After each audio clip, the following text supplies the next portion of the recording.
Assalamualaikum warahmatullahi wabarakatuh.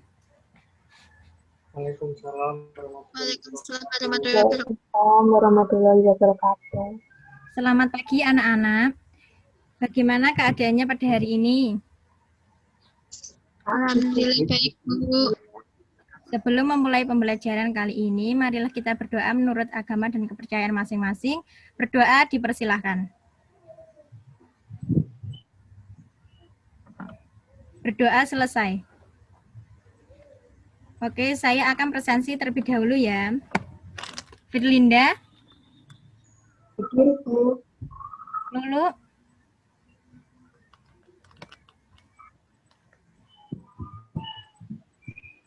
Ronald, Oke, Bu. Ida. Hadir, Bu. Oke, sekarang saya akan memberikan gambaran manfaat apa sih yang dapat dipelajari dari pembelajaran kali ini. Manfaatnya yang pertama, kita akan mempelajari lembaga sosial ya. Manfaatnya, kita dapat mengetahui lembaga sosial yang ada di negara kita. Yang kedua, kita dapat menjaga keutuhan masyarakat yang bersangkutan. Yang ketiga, kita dapat memberikan pengarahan kepada masyarakat untuk mengadakan sistem pengendalian sosial. Nah, kita langsung ke PowerPoint-nya aja. Saya akan share screen.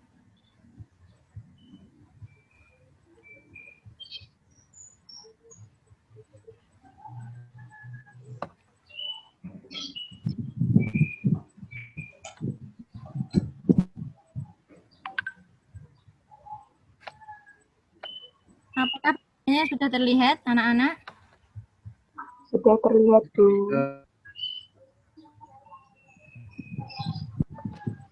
Oke, kali ini kita mempelajari mengenai lembaga sosial di kelas 5 semester 2, muatan ilmu pengetahuan sosial.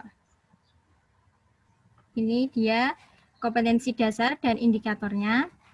Kemudian tujuan pembelajaran.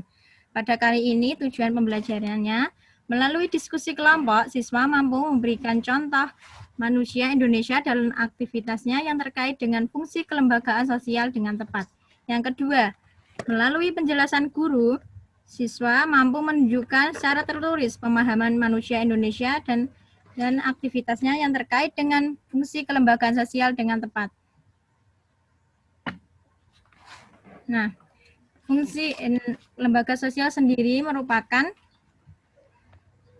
kelompok sosial yang dimana terbentuk oleh adanya nilai kepribadian, adat istiadat, norma, dan juga unsur lain yang berkembang dalam suatu lingkup masyarakat.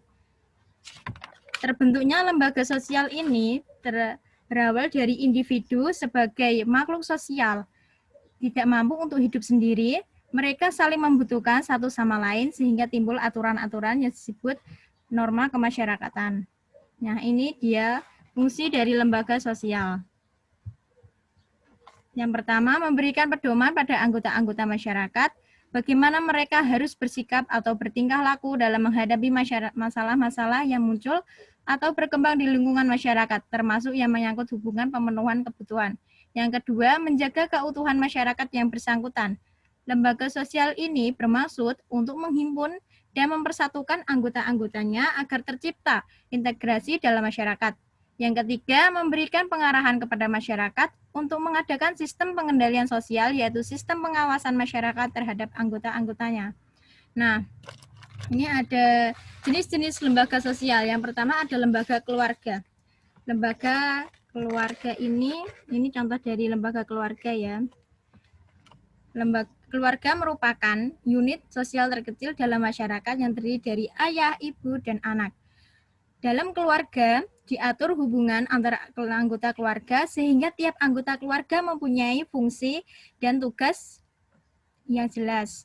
Nah, contohnya seorang ayah sebagai kepala keluarga sekaligus bertanggung jawab untuk menafkahi keluarganya. Seorang ibu sebagai pengatur, pengurus, dan pendidik anak-anaknya. Dan seorang anak harus membantu kedua orang tuanya. Yang kedua ada lembaga agama. Lembaga agama merupakan sistem keyakinan dan praktik keagamaan dalam masyarakat yang telah dirumuskan dan dibakukan.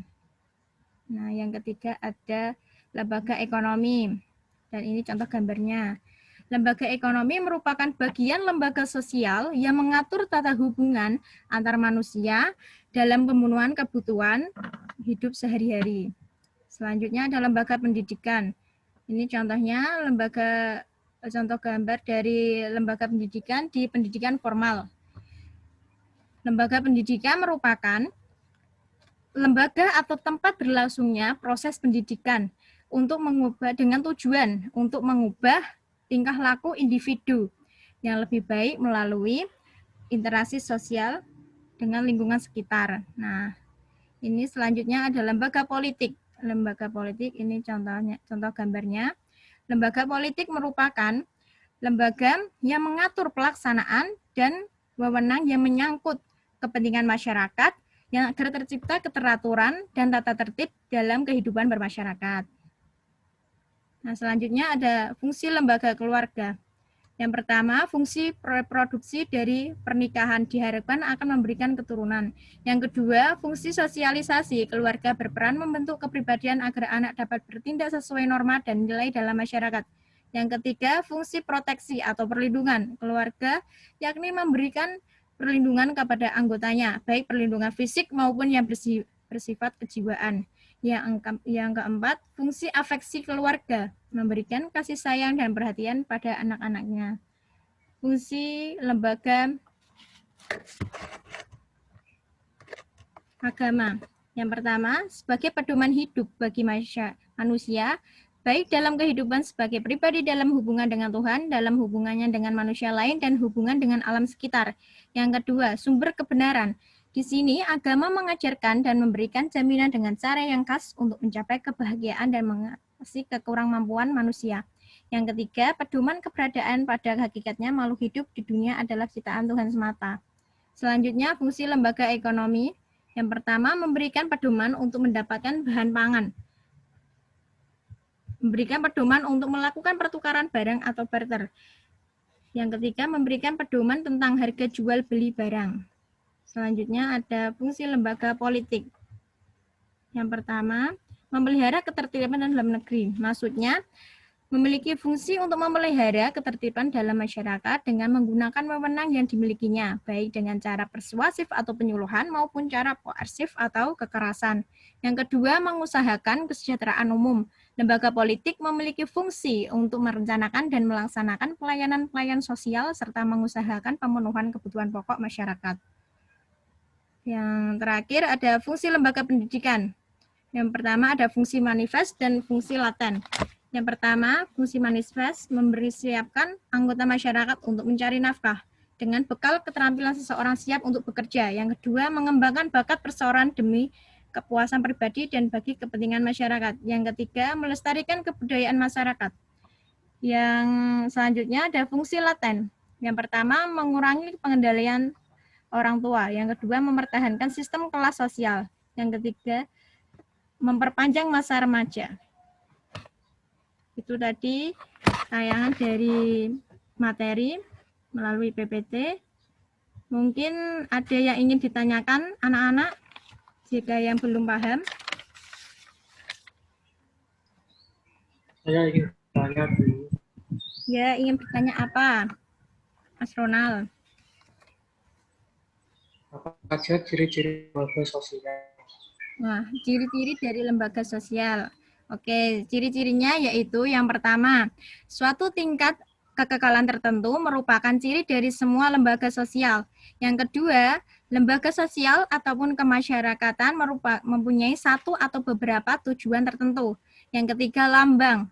Biasanya merupakan ciri khas bagi lembaga sosial. Gitu ya, Mas Ronald. Baik, terima kasih.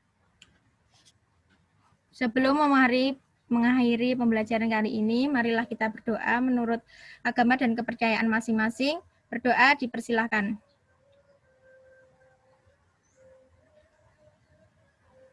Berdoa selesai.